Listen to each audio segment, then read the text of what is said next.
Alright, so this video was going to be me shooting self-portraits, but it started to turn into a how-to shoot self-portraits, so that's literally what I'm going to do.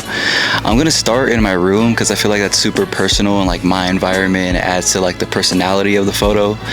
And then I'm going to end it off outside and take some portraits outside. This is my first time doing it, so hopefully they come out good. So yeah, let's just get right into it. Obviously you need to choose a camera, and the camera I chose was a Nikon FE2 with Kodak 400TX, which is a black and white film. It does and doesn't matter what lens you use. For me, I use a 28mm to get like more of a wider range of photos and kind of like the background and like environment in the photos. Obviously for a tighter knit shot, you'd want to use a 50mm. Obviously you're gonna need a tripod for these photos, so I definitely recommend having a tripod. And I'm gonna be using a 28mm right now, I think, and then I'm gonna switch to the 50 once I go outside. So I forgot to freaking meter. Honestly, I just use this Lightmeter app. This app is actually hella good, and usually like the readings on it are solid. It's called Lightmeter. It's right here. I don't know if you guys can see that. Press wherever you want to meter for the shot or for the lights or the shadows or whatever. It'll tell you the reading. Oh yeah, tip. Always overexpose your film, because if you don't overexpose and it's underexposed, you're shit out of luck. But if you overexpose, you can bring down the exposure. So you'd much rather have an overexposure than an underexposure. Alright, so right here I have some stuff that means stuff to me, and then I have my, my Charger jersey. And I kind of want to get that in the photo with the mirror. I think that'd be dope. So that's exactly what I'm going to do. So I got that, and I'm only going to take one. If you really want to take self-portraits, I feel like you need to add a location or some outfits that you really like, that really is you, because that's what self-portraits are to me. Like, it's so boring when they're just like, oh, like, let's shoot next to a plant with the white backdrop. Like, dude, that's so boring. Like, everybody does that, bro. Like, bring in like your favorite hat with your favorite jacket with your favorite, like, be you in the photo, bro. Be you in the photo. And it's funny because I did take a picture with the plant, but it was already there. I'm not gonna lie, the plant did make the photos look pretty cool. So like, don't be boring, bro. Be yourself. You know, everybody's unique in their own way. So do that. Don't just do what everybody else is doing. That's so boring. Using a cable release isn't like mandatory. You can use it. For me, my cable release isn't long enough to like for me to sit down and use it. So it wouldn't really matter. That's why I was using the timer on my camera, which a lot of these cameras have a timer, and you just press it and then the timer goes off. Obviously, always make sure where your focus point is, make sure it's in your eyes. It sucks getting a photo back that was sick, but everything is blurry, like you're blurry, and then the back is in focus. This is like a perfect example of what you could use when you're trying to focus on something. So I'm gonna use this broomstick. I'm gonna focus on like this part of the broomstick, and then once I focus on that, then I can sit down. I'd recommend finding something to focus on that's a little bit bigger than a broomstick, just because it's like, it's super small.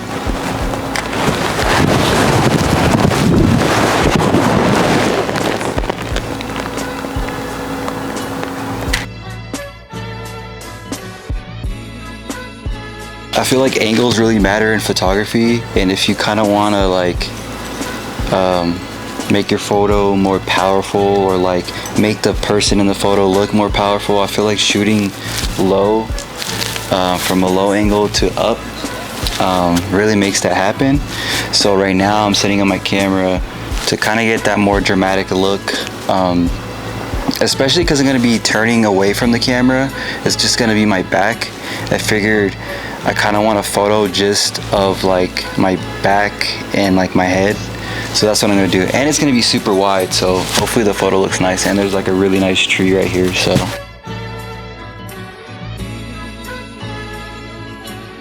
I'm gonna be putting the 50mm on, so it's definitely up closer.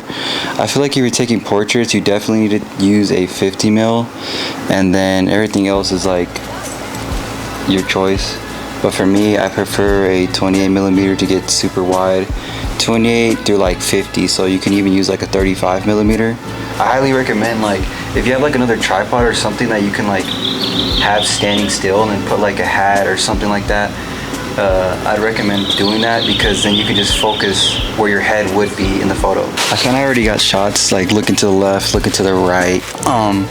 Now I'm using a 50 millimeter. I kind of want like a horizontal one with the 50 mil, so that's what I'm gonna do right now.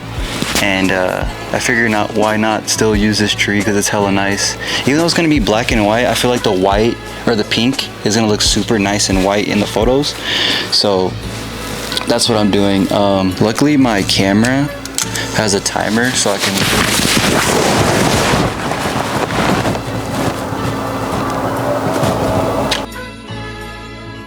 look how goofy this outfit is. Like, I'm wearing like this graphic tee with this fucking flannel, and then these shorts with these shoes and this hat. But actually this outfit isn't that bad, bro. So I think it's a 10-second timer.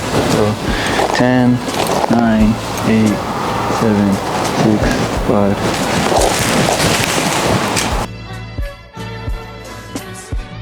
The reason why I shot with the 28 millimeter, because I feel like, well, for one, a wider focal length is my favorite, from like 28 to like 35.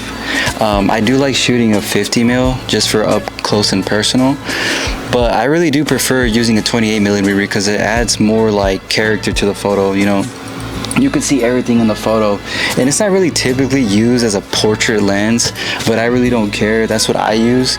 I highly recommend using a 28 millimeter, and then of course the 50 mil. You can never go wrong with the 50 mil, especially in portrait photography. I use that one obviously to get up close and more personal, more tighter knit shots of just like my face, or like kind of like my belly button to like the top of my head.